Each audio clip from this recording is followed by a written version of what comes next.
I don't know if you're familiar with the parable, the dandelion and the wild orchard. Well, the wild orchard, it only thrives and grows in a particular environment, right? A dandelion can thrive in just about any environment. So sometimes it'll snow outside and the snow will melt and you see a dandelion just coming through the grass or the crack in the concrete, right? So I decided that, I had to be that dandelion. I was going to thrive despite where I was at. When they took him, they took me. So I get him back. Whether you're guilty or not, you still want to honor the potential of that life that was lost.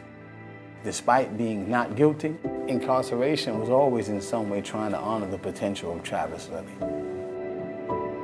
You got to be there to support him no matter what. He deserves everything that's going to be coming to him. You think I'm walking? I waited too long.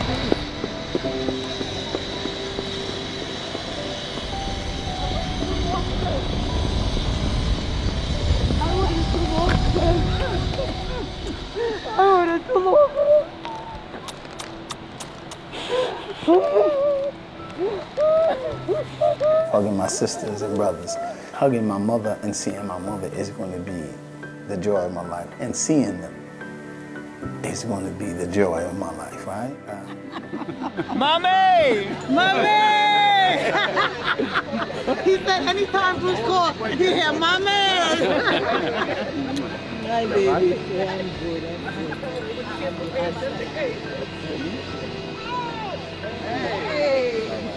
Man, I can't even describe it.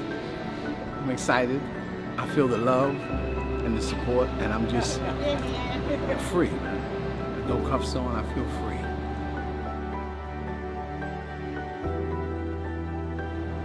I feel like a load was lifted off of my shoulder. Like, I can relax now. I realize that a lot of times I've been tense, my shoulders are up, but they just were able to just drop down. Without me even acknowledging it or realizing it, it just dropped down, and I was just so happy to see her and my mother, man. So yes, I have tremendous regrets. In the course of my life, I've learned that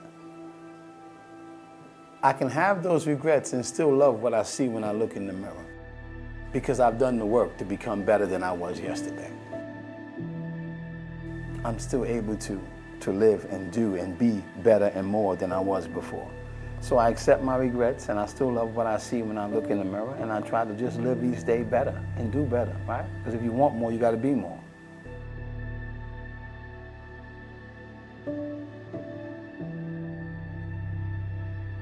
You know, that's insane. But it goes again.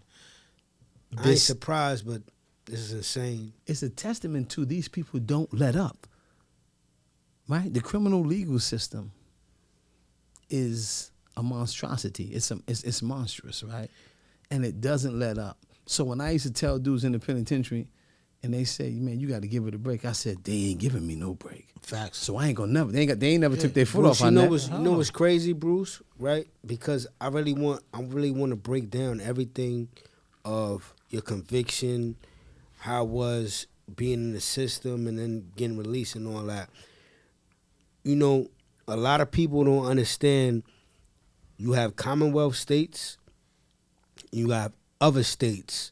Commonwealth deals with their own laws when it comes to convictions and things like that. And then there's New York, and then there's LA, because I think New York, LA, and Florida has a different type of motherfucking when it comes to this whole situation, when it comes to giving somebody time. And it's like, how if a person is out 2 years and he's on appeal because something that you guys did wrongfully convicted, and you come back and you tell that person that he got to come in January 6th to do 17, where's the humanity at? There is none. Exactly. There is none. There is no humanity in that. Even if you say, okay, we overturned your reversal, But you did 23. We're going to give you time served. Keep fighting your case. That's what I'm saying. But you don't tell a man he has to go back and do 17 years after being home, doing the right thing. This man was working for a judge in New Rochelle. Working for a judge with a youth program. A Supreme Court judge. And now you're telling him he has to return to prison? Insane. Right? You know what? Not to cut you off, right? He probably was in jail getting a lot of people off. Because my brother right here lived in the law library. Facts. And he was on his job. You know, Just like me and you, like me and you know, right? Shout out to, real quick before you go further. Me and you know, it's dudes that get locked up and they stay in the law library trying to find the loopholes or see whatever's happening, and they like, nah, hold on, what's your case is what? Yeah, look, McKinley's back again. McKinley's consolidated law, New York versus whoever, and they're getting people home. So it's like, I'm not understanding. So in my mind, when you tell me that, in my mind I say, was he in the law library helping people to get home? Because that's the only reason that I can state, if you're working for a judge, how that judge is not advocating he is not to get this whole... He is. That judge He is is? saying, I'm so writing a letter of support for him. I apologize. I'm just saying, I don't understand that logic. You know what I'm saying? It might be the Duce talking, but I let the activation king go ahead and talk. Listen, bro, we I all get passionate when it comes to this shit. No, we do, because we all been in the system, bro. Like, we all had our challenges, our situations, but like, speaking to someone like, bro, on some G shit, like, I'm gonna tell the world this shit. Nobody knows this until I'm gonna say it now. My father got murdered in prison, and I found out who murdered my father in prison. I had to call my mom's. Like I met an OG. He had a 81 number. You know what I'm saying? I was born in 77. He had an 81 number. We in the day room. He hears me talking. Boom, boom. Long story short, yo, you from Lower East Side? Who's your pops? He started tearing. You know what I'm saying? I'm looking at him like, I ain't never met. He was already in for 30. He had 30 in already. You know what I'm saying? We talking, long story short. Like, yo, who your pops? Telling him my pop's name. He's telling me the dude who killed my pops. I never knew this because I was 6 years old. I'm like, yo, homie, I don't even, hold on. Before you keep talking to me, like you telling me shit, I call my mom's. Yo, ma, who's boom, boom? I told my mom's the dude's name that Scrams told me about. My mother was like, that's homie that killed your pops. So I knew his shit was valid. Mm-hmm. But you see the world work, the way the universe works. My first bid, I had to go to prison to learn who killed my pops. And the whole story in this. And I'm sorry about that too, man. That's, you know. No, but you know what? This is the I'm way deeply life. sorry about that. No, life works in mysterious ways. Mm-hmm. You know what I'm saying? So whether it was in my core, my numbers, but guess what? I went in there, came back home bigger and stronger, but I learned who killed my pops. And the old timer that put me on to this shit, like, you know, he was valid. You know what I'm saying? But it's like, yo, sometimes things happen for a reason. Mm-hmm. We hate to hear that shit. Mm-hmm. We hate to hear it. Especially when I blew trial, it was like, yo, 15 years. And I'm like, all right, God has given me a sign. It is what it is. It's my sign. Mm-hmm. But guess what? I'm alive. I didn't have to do that time. We here. We back. We bigger and greater.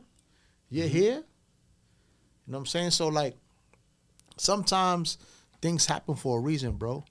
We don't like to accept it, but we a testament, all three of us right now, in this room, and we got a whole army outside that back us up. Mm-hmm. You know what I'm saying? But your story, brother, is like 10 chapters, bro. Bruce, I need you to tell the people real quick, right? Because what my brother just said, when he first told me that, I was like, you feel me? at the end of the day, everything does happen for a reason. And hindsight is 2020. When you got locked up, right, and they were blaming you for this situation, give us that whole, what was your mental frame at that moment? Deep depression, anger, fear. You never want to be accused of taking a young person's life in a shootout, whether it's, accidental or anything. You never want to be accused of that, especially when you are connected to your own humanity, right? I'm my father's child. I'm my mother's child, and I know the values that they instilled in me. So I understand that, I was so much more than what they were accusing me of. But to have that stain on my name and as a part of my family name was deeply troubling to me. It was deeply troubling to me, and I can't tell you the sadness. And, even now when you ask me that, it triggers certain emotion because one of the things about me is I live a life that's, for the most part, fully transparent, right? I live my truth. And it's different, and it's no faking, it's no fronting with me. You understand what I mean? I am who I am, right? And I'm in touch with what it is that I feel. I'm very self-aware. And so for me, it's like, I can remember the moment when I was found guilty, the very moment when I was found guilty. I can remember the moment that Tell the people how you felt. Because I know what you felt, but I need the people to understand. Once again, you're wrongfully convicted of this crime, and you hear the judge before they put that gavel down. I didn't understand what life was doing to me, and I was completely devastated. I was devastated because before I got sentenced, I knew it was going to be a life sentence. And I felt I had let myself down. I had let my parents down. And I felt like, why is this happening to me? I'm sitting in jail for a crime I did not commit. Why is this happening to me? I questioned God, right? You question everything that is supposed to be in control, right? You say, God, well, what's going on here? I thought about what it's going to be like losing my parents while I was in prison, because I knew that there's a part of me that instantly felt like... You let them down? No, I instantly felt like I had to prepare myself for their demise. I was never able to articulate what I would tell someone with respects to losing your parents or the people that you love the most while you're in prison. But I knew the reality. I knew my reality. And there's not a day go by. And I'm telling you, homie, I'm telling you, bro, that was just at the forefront of my mind. And I lost my pops in 2017. But I prepared for that my entire bid. When's your birthday? November 24th. Okay. Sagittarius, right? Sag. You're neck and neck. Yeah. There's something about November 23rd, November 24th. Y'all neck and neck. just I told him that. He was in Africa though. Blessings. He was in Africa. Mm-hmm. Brother, let me tell you something, right? I need you to pause real quick, and my apologies, because people say I be cutting people off, but I just need you to all the understand. time, by the way. We kicking it, man. We having a conversation. The craziest shit, right? What you said right there, I did the same thing. Because when that gavel hit and they said I got 13, I said to myself, my parents is this age. They might not make it.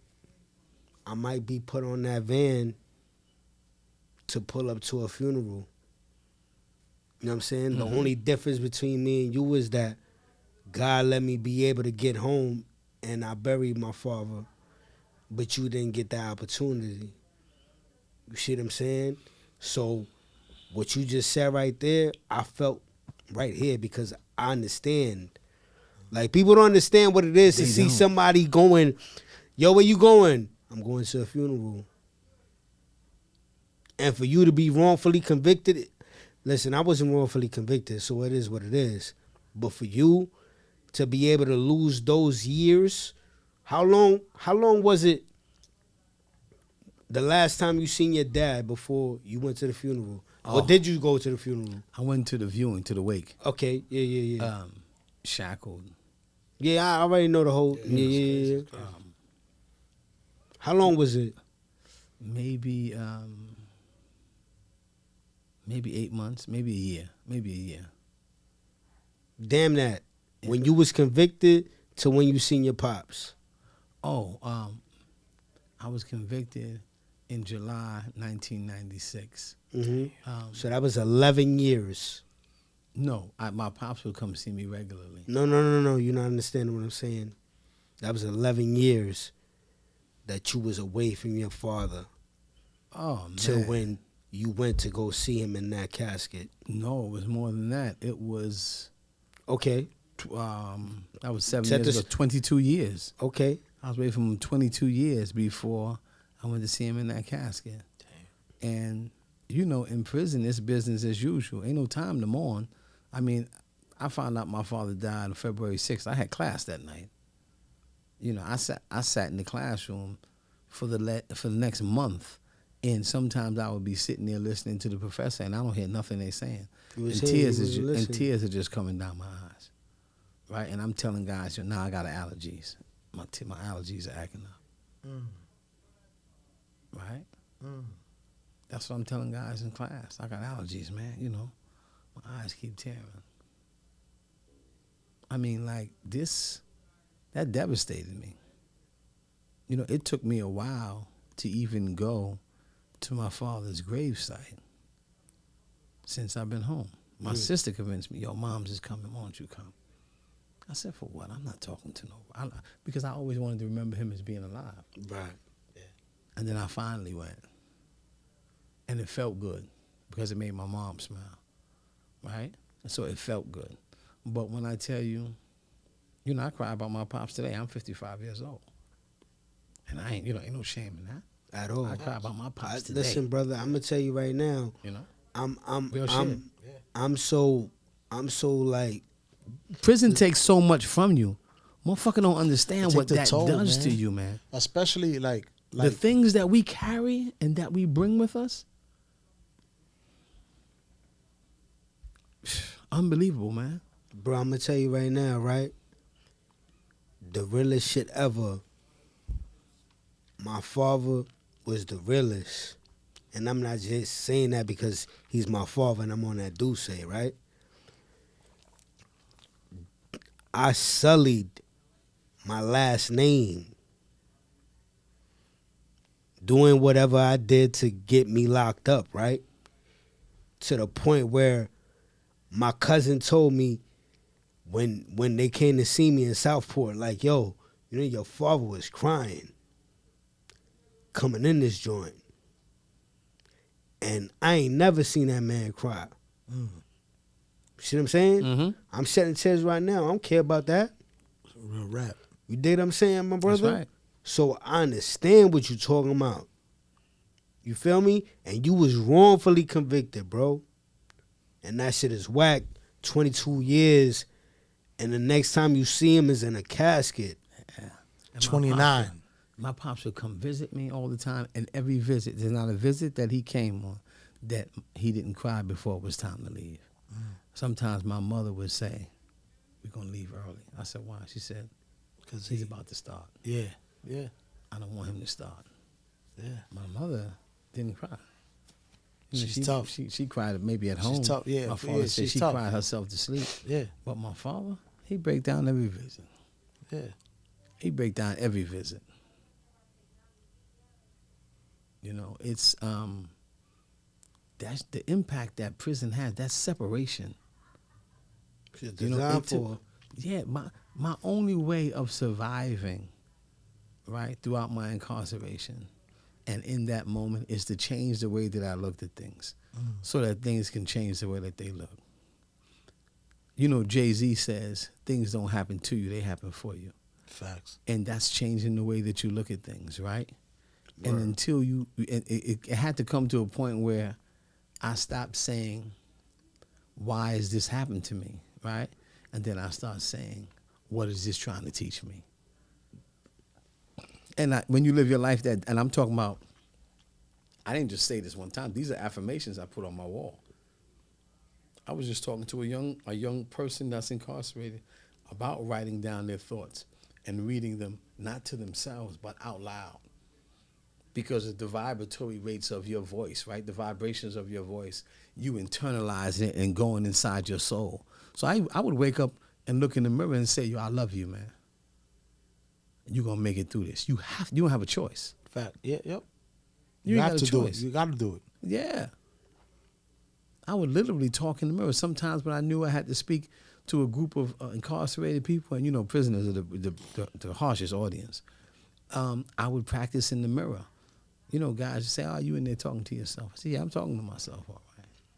I'm encouraging myself because I know psychologically this shit takes a toll on you, right? We carry that home with us. So when someone asks me too many questions and I'm home and it's a family member and I'm like, why you asking me all these questions, right? You get offended by that. When I go home and I isolate myself, you know, in my end of the house and you don't see me for hours and my mother got to say, you coming downstairs?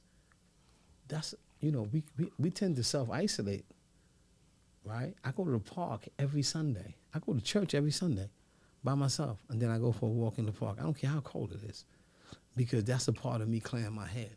And it's a part of me, it's almost like, not for nothing, it's like walking the yard by yourself. I was just about to say that. I'm about to say that. You've been walking the yard. Ain't that cold, nigga? Y'all don't know what cold is, bro. Yeah. Shit, man. Huh? Facts. They, Nigga, I was in they don't Franklin know what walking that cold yard. is till you man. go up to the mountains, boy. Yeah. Huh? Walking that yard in Franklin was no I joke. swear to God, man. Bear Hills they don't right know. across the street. Ain't But nothing that's but how you kept open, your sanity. Yeah. You know, you walk yeah. by yourself and you got your thoughts together and your Real mind shit. together. You might be, you know, whispering a prayer to yourself and just thinking about your life. Because when I got sentenced, my whole life flashed before my eyes. I thought about my entire life. Literally. You sit in a cell and you think about what happened as a child. What was the first big rat you saw in your apartment? You know, what was the wooden toys you were playing with? You think about all that shit because you're asking yourself, how did you come from that to be where you are? Right? You always reflecting on how did that happen. And I'm going to tell you something. The most important thing that I've ever done while I was incarcerated was engage in deep reflection and introspection. And that was the toughest journey for me. The hardest part was the internal journey that I had to take to change my heart and my mind, because it was easy to pick up a knife. Facts. That's easy, right? Negativity is always easy. You know, you come up, you know, in the hard scrabble neighborhoods, you had to fight. Normal shit. It's Yeah, normal shit. Yeah, normal shit, yeah. You understand? It's like, that's regular shit. So we normalized abnormal behavior because we came from abnormal environments. That's where we live. You understand what I'm saying? Yeah. So even in them poor public schools that we went to, when you look at the prison hallways, they are actually designed the same way them poor public schools were designed. Facts, bro. The color scheme and everything. Everything. The So that structure you and can all that shit. normalize that shit. Listen, Yeah. that's why the projects was built. And when you start studying, everything is an indoctrination to prepare you for what your future is gonna be. That's Make no right. mistake about it. That's right. Like me and you understand this whole situation because we dealt with that, unfortunately. You understand what I'm saying? But do you know that based on your third grade reading scores, that determines how many juvenile beds that they build?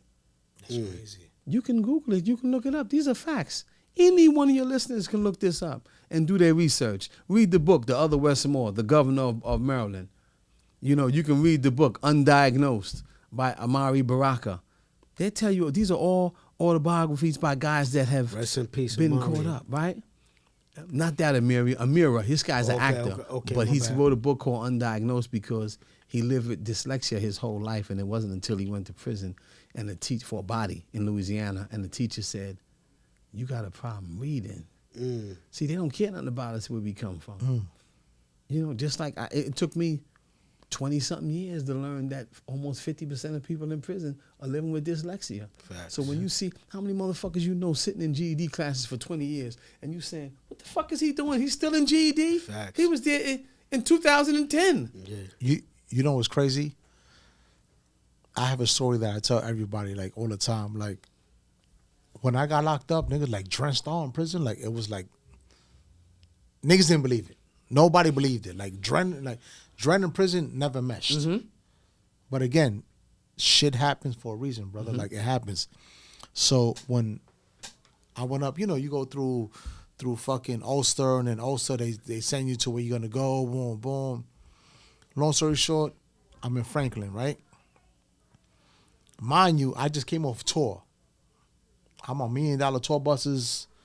I'm on cloud 9, bro. So like, reality hit me like a brick. I went from a tour bus to a prison bus. That's how I'm gonna break this shit down. Yikes. So I'm shackled. You know how this shit go. I'm shackled That's up. right. You know, homeboy next to me, he talking to me. I'm not talking to nobody. Because my whole world is upside down. I can't, you know, a lot of dudes that do biz, they keep doing it. It's like a revolving door. It's like, you know, they got peoples in there, they got family. They don't give I don't come from that. I made one mistake, boom, boom. I had to pay for it. Big time, you know what I'm saying? So my bunkie, I get to Franklin, right? And he's like, yo, you read books? Never read a book in my life, ever. But he was talking to me so much that I said, yeah, I read books. Yeah, I read books. Let me get that. So he can shut up. So he can shut up. So you can shut the fuck up. Homie, like you don't even know me, my nigga. Like we don't even breathe the same air. Yeah. Like you don't even know where I came from, bro. Like we not. I'm not gonna do this with you right now. Like you don't even know who I am. So I don't even know his name, but I thank this brother to this day, bro. He gave me a Michael Conley book. He said, do you read books? I said, no, I said, yes. But I never read a book in my life. So he could shut up. I took the book because I'm like, he can't offer me a book and still keep talking. That's right. Because I can't read it. You all talk. You know what I'm saying? So, Yeah. old boy gave me the book. So, you know, we still in reception. You know what I'm saying? For, you know, a week or two, boom, boom. Best time to read. I said, yo, you got another book? Gave me another one. I must have read, because of him, I must have read 1,000 books, bro. Like in it. Like my family, everybody. So, you know, we get slingshots out, you know, our dorms and all that. I seen old boy in the walkway. I said, yo, give me your numbers. He like, yo, what's up? You know, because, you know, niggas think it's beef. Yeah.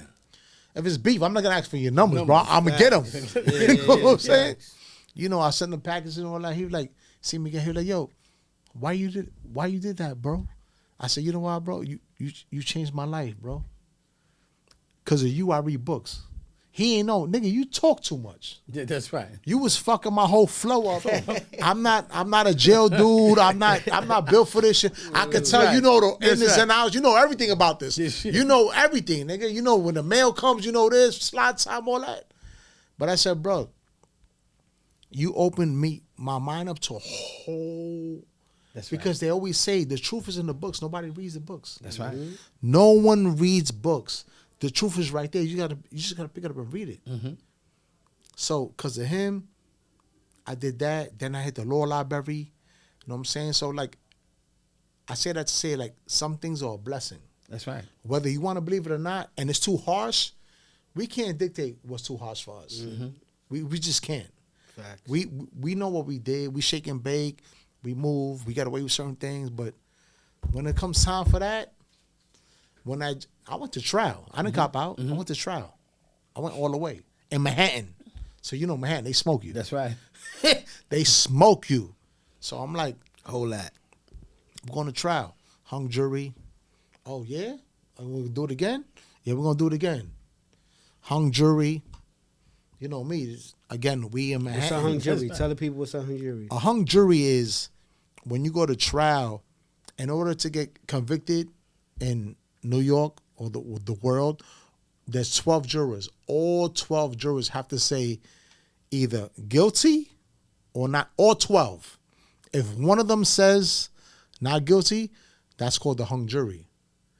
And when it's hung, they write a little note to the judge and they say, listen, we can't decide. So the judge, it's called an Allen charge. The judge, he reads a little paper, say, oh, you came, you raised your hand, you swore you was going to listen to the case. I'm going to put you back in the deliberation room and you're going to render a verdict. So they go back to the deliberation room and they start arguing and beefing. Oh, whatever it is about what they don't agree on. Mm-hmm. So they still come back and they say, oh, well, there's 11 people that say guilty or not guilty, and there's one person that says not guilty. So if all 12 don't agree to the charge, that's a hung jury. Google John Gotti. He had like 80 fucking hung juries. He was a beast. You know what I'm saying? Like that's the best way for me to put it. But in order for you to get convicted, all 12 jurors have to say either guilty or not guilty. If one says, nah, they don't jack it, it's called the hung jury, so they got to do the whole trial again. So I had 2 of those. You know what I'm saying? But I did my time. I learned the lesson, and it affects everyone, man. You know what I'm saying? We're humans. We're good people. You know what I'm saying? And Bruce's situation, an innocent man to do 30 years for them to get it right. Mind you, he's still fighting. He's not out. No, he's still fighting. And you know what I'm saying? Like, this happens to a lot of people, but for everyone watching this, it doesn't affect you until it happens to someone that you know. And it happens to someone in your family. And I'm gonna leave it at that, because I could really go in, but I'm not gonna get too crazy. But it happens to a lot of people. Like, the Meek Mills is cool because he's a rapper, he's an artist, so he pops a willie while he's on probation and he does 3 years. But we got gentlemen like this that never popped a willie in his life. Never. Was at the wrong block at the wrong time. But because he has a criminal history like myself, Just you get typecasted as in like acting. Mm-hmm. They pull up a picture and they say, yeah, that was him. And this it ain't nothing new, man, but I'm glad he's home now and we can speak about it. He's still fighting a battle. He's not off the hook. He's not off the chain. But this is an eye-opener, man. You know what I'm saying? So Rock Nation, the Sean Carter Foundation, shout out to them. Let's speak Absolutely. on that. Like Absolutely. What role did they play in your release? Oh man, look at your Instagram. You'll see me all over there, man. I mean, those kids were coming to visit me. Derek Hamilton would bring up 2, 3 5 at a time. Sometimes 2 would see me in the legal room with a lawyer, right? Then I would come out, and 2 would come out on a regular visit. But they would come, take notes, comb through my record, comb through everything I've, accomplished while I was in prison.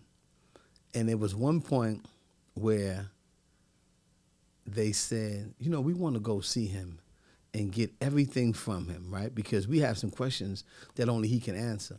Mm. And I remember they came up, Sam and a few other young people came up. Me and Sam still tight. And when they came up to see me, I gave them a folder this big. And it was the answer to everything that they needed, right? They needed to see who I was today, what I've been doing with my time. Because you got options while you're inside. You can either become bitter or you can become better. Yep. I chose to be better, right? Initially, I think that there's a sadness and a bitterness and an anger. But when you begin to read and study, and when you begin to study yourself, you realize that you got to start doing things. And I was able to provide our young people with everything that I've done while I was incarcerated. And when I tell you they built that change.org petition and they started working it to the point where thousands and thousands of supporters started signing that petition saying, he's not only wrongfully convicted. Look at what he's done with his life while he was inside. You know what I mean? This man managed to thrive while he was inside and do some exceptional things. We think he deserves a shot. And once you convince them young people, there's something about them youngsters, man. They fight a little different, man. They know what it's, they know how to use social media as a source of empowerment. Facts. Of course. Again, right? Because they were all smart. Because one thing about the Sean Carter Foundation, they were taking students and putting them through school. So these students were not just, your average Joe Blow. They were educated young of course, people. yeah. That's the point. Very, very important. And we had a big celebration, man, even before I walked out. And we developed bonds. It wasn't until I walked out and I met Dr. Carter and I got to really tell her, like. How was that feeling? This is Jay-Z's mom. It's Jay-Z's mother, man, a black woman. It's a black woman that said. Ain't nothing like a "This is strong what black I'm gonna woman. do," right? She did what you talked about earlier, right? She said, I'm not going to use this platform, my son being a huge entertainer, as something to entertain. I'm going to use this platform to do something positive. To make a difference. And when she saw me at the gala last year, it was unbelievable. And I Shout saw out to so many Dr. people. Carter. I was there and I left early. I was there. I didn't know you then. That's right. I would have stood. That's right. I was there. I got to see her there. I got to speak to her there. You know who was at the table that I sat at? Jacob the jeweler was there with Josh. Okay. Derek Hamilton, Legal Beagle, and quite a few other people. Did they know who you was? Josh told them, and Josh they put a little clip on the screen at the gala. Yeah. And I met a few people from the forum. And Josh actually spoke to Jay-Z about me. But the first time I really got to thank him, him and his mother, the second time I got to thank him was when I presented her with a painting to give him, and she put it in her office. She said, I ain't giving it to him. He can see it. When it's hanging up. In his hand. she said he can see it. We on the same floor. So he got to see it in her office. Fire. But at the Fanatics Fest, Yeah. right? This past, You this were there, past- too. Yeah. This Of past- course. You and I were up there. Yeah. I got to thank him personally. You know what I mean? And he was like, "Oh wow, man!" And we got to embrace, and I just was expressing my appreciation, but more so, I try to live and do the work because there's so many people that are just like me, men and There's women. a lot of work to do, incarcerated. man. There's a lot of work to do, yeah. That are doing, things that you wouldn't even think about a person doing in prison, right? I mean, across the globe, right? This movement is not just here.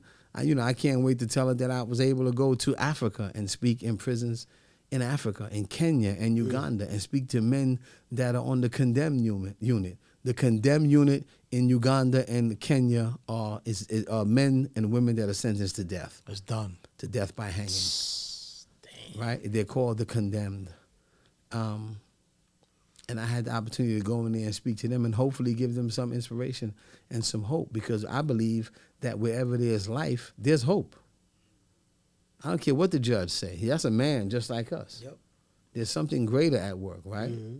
I'm a firm believer in God, right? And I believe that God can move mountains. Amen. I'm a firm believer in that there being something greater than ourselves that we can reach for and that we can believe, to make a difference. I think that we can speak things into existence. I think faith is important. Alhamdulillah. Right? I think that's so important, in acknowledging that, there's something greater than you, right? And just be, with humility and gratitude, good things will come into your life. And we don't have to simply go through things. We can grow through them. And that was my attitude. I'm going to grow through this, and being able to have young people from the Sean Carter Foundation embrace me like a big brother and communicate with me and start coming to visit me. It's like my whole spirit was lifted. My whole attitude changed, and everything was like, it was life. Yeah. These young people were breathing life into me, right? And for me, my gratitude is doing the work every single day of my life, right? Everybody find their purpose and they find their gifts in different walks of life, right? Sometimes you got to grow through something to find out what that gift is. And like you said earlier, everything happens for a reason, right?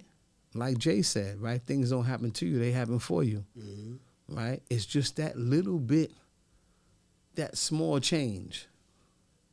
You know what I mean? Instead of saying, I got to get up this morning, you can say, I get to go out this morning. I get to go see Dren and them tonight for the podcast. Not, I got to go see Dren. Nah, I get to see them. I get the opportunity to go vibe with my brothers because we have eaten of the same loaf. Bro, we come from the same struggle. We understand that. We've been in those positions.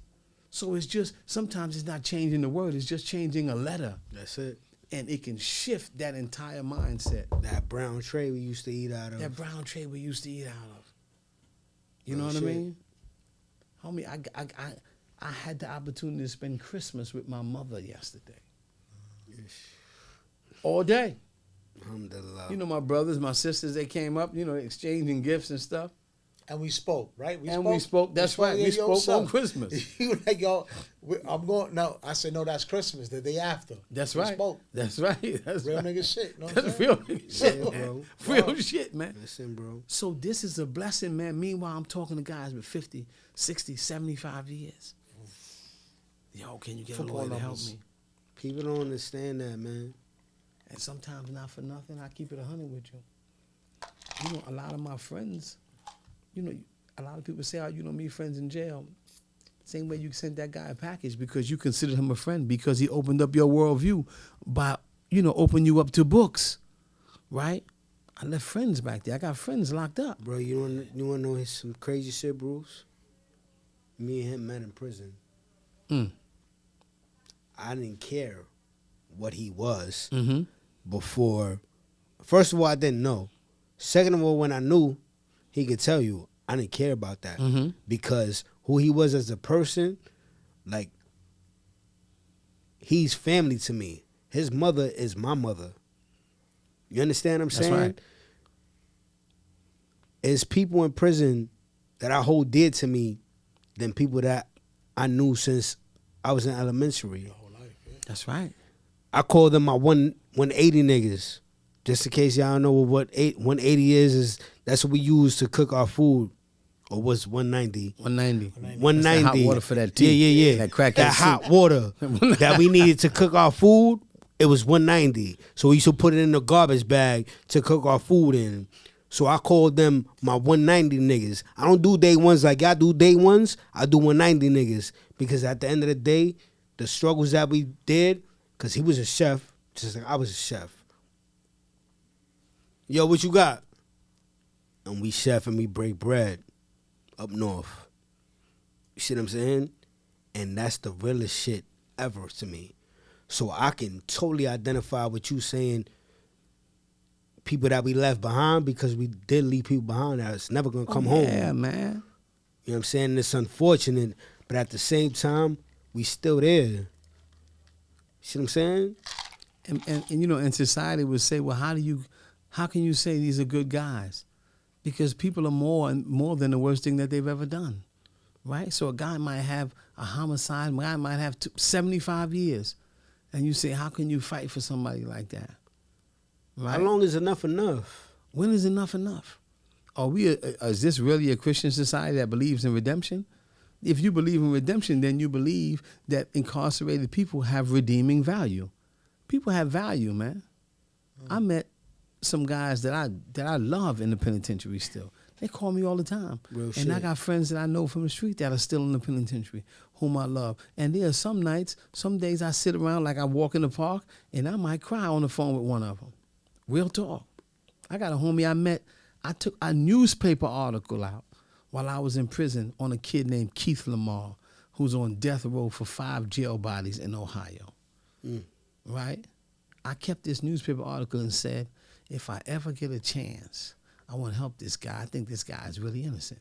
Now, he's doing jazz albums from death row. He's been in death row for 32 years in solitary confinement. He's the strongest guy I know, right? But it just so happened, like you say, everything happened for a reason. I'm having lunch with my lawyer and two other lawyers, sit with us, and I say to them, yeah, I'm trying to get my lawyer to get involved with Keith Lamar and offer some help to him.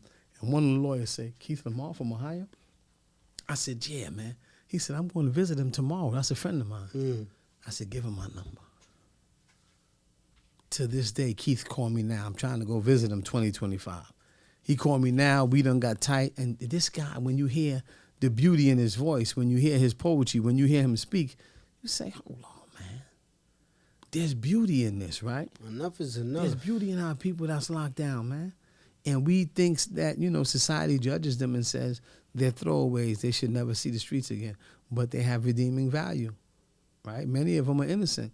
New York State is the third highest wrongful convictions in the country. Number 3. We know that. Right? So they give a motherfucker a case any day of the week. Let them figure it out, man. I just told you one cop in Brooklyn is responsible for single-handedly putting us back in slavery over 400 years of wrongful conviction. Louis Scarcella. Yeah. One cop. Say his name again. What's his name? Louis Scarcella. Yeah, he got a whole book and movie on him, bro. This motherfucker's incredible, man. Yeah. So this system that we have that, seems to throw people away forever based on a single act, right? And this system is global. I met young women in Africa in a prison called Langata in Kenya that were sentenced to death for killing the man that was beating on them their entire lives.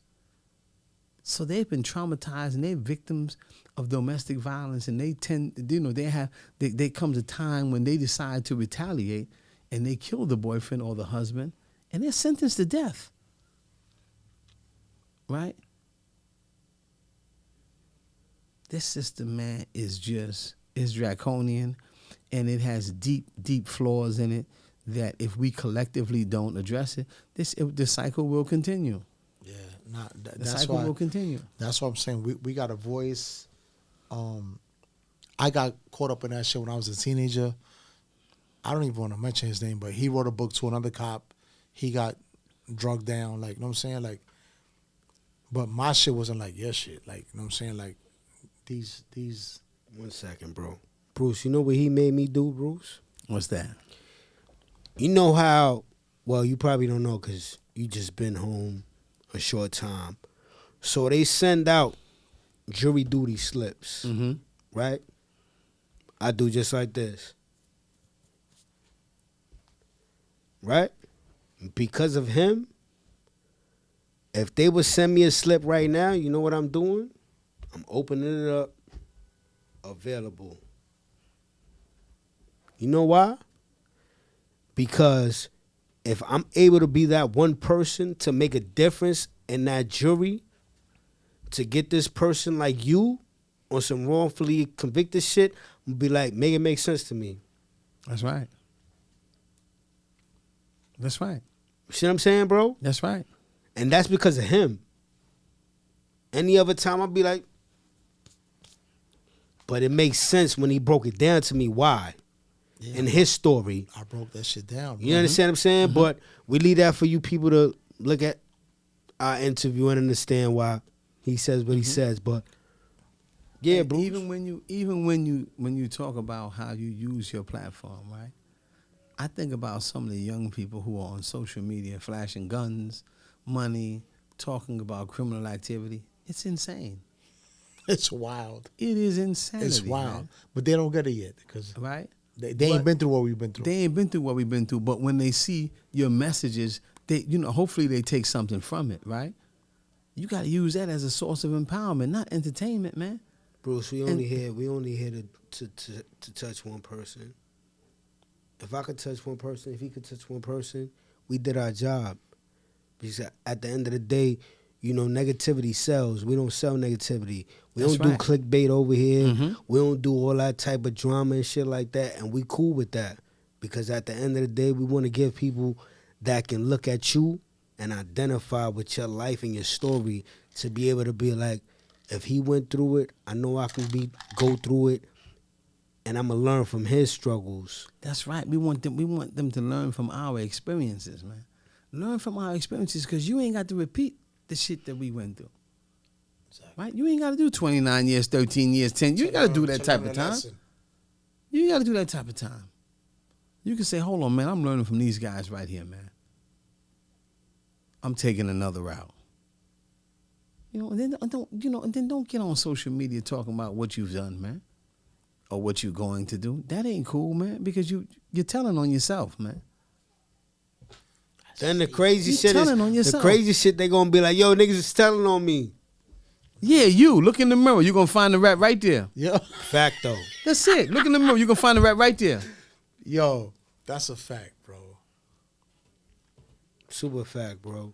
You know what I mean? And we came together, man, just off of good energy. Yes. Me and Dren. I even told him, yo, look, man, I'm not doing any other podcast till I do yours. Straight up and down, like 6 o'clock. And he did. Hold on. Put the camera on me.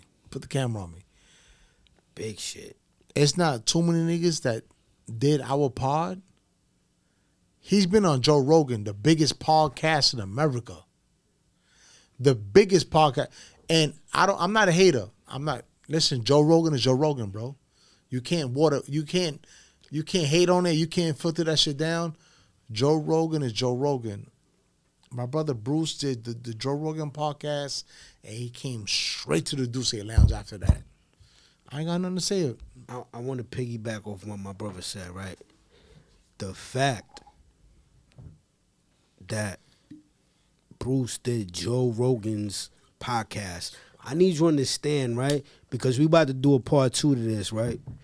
I need you to understand that if he's on that echelon, because Joe Rogan is top echelon to where we're at right now, and, I'm not going to sit here and sugarcoat this shit. It means that his story means that much that he's on that platform. For a reason. You understand what I'm saying? And the fact that he's here, that goes beyond saying. But listen, if Joe Rogan respects his story, we all need to respect his story because his story means that much to society. And he has people like Joe Rogan reaching out to him to be on his platform. Am I lying? Straight facts. That's it. Brother, listen, man. Like I said, we gonna come back to this, brother. But I need you to understand, brother, we got you in your prayers. We got you in our prayers. Not your prayers, but our prayers. And if there's anything that we could do, listen. When we first met, you already felt the energy. That's right. We already felt the energy, brother. We here for you. Day one. We here for you. I mean, what no y'all cap, doing, man? No nothing. Like, listen. What y'all doing for the community is it. That's it. And any way I can contribute to what you're doing, homie, I'm here. If I got to drop everything I'm doing, inshallah, I'm here, homie. Like, that's what it's hitting for. Get the people your socials and all that. Let them know where they can reach you. You can reach me on Instagram, Bruce.Bryan, Bryan 24. Bruce.Bryan 24 is my Instagram. And I'm on LinkedIn, Bruce Bryan. Those are the only 2 platforms I'm on. That's it, my brother. Appreciate you for coming out. Thank you, man. Much success on 25, brother. I appreciate you. We definitely gonna bring it back. Yes. I appreciate y'all, man. If y'all get a chance, look at my TEDx talk on YouTube as well. It's about children of incarcerated parents. All that. Yeah, and the trauma that our young people feel. So he said TEDx. Yeah. You heard? TEDx. So our brothers and sisters that's out there, making huge mistakes, know that when you get jammed up, it doesn't just affect you; it impacts your entire family and your community, man. Bro, and what's crazy? That's gonna be on our next interview because we need to talk about your trauma. Absolutely, because mental health is real. And I'll tell you about the first thing I asked for when I walked out. We'll save that for the next episode. Oh, there you go.